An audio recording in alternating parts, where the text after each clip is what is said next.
কথা বলার অভাব। মানুষ সবচেয়ে বেশি অসহায় হয় কথার অভাবে। একটা সময় আসে যখন চারপাশে শত মানুষ থাকলেও একজনও থাকে না যার সাথে মন খুলে সব বলা যায়। তখন চারদিকে ডেকে যায় নিস্তব্ধতায়। হাসির আড়ালে জমে উঠে একাকী শূন্যতা। বেঁচে থাকা তখন শুধু অভ্যাসে পরিণত হয়। অনুভবের জায়গা হারিয়ে ফেলে প্রাণ।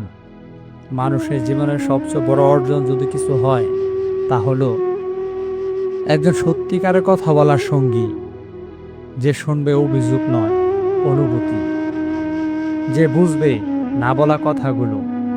যার জীবনে এমন একজন মানুষ থাকে, তার দুঃখ কষ্ট অনেকটাই হারিয়ে যায়। কারণ কথা বলার সঙ্গী থাকা মানে জীবনের অর্ধেক বার হালকা হয়ে যাওয়া।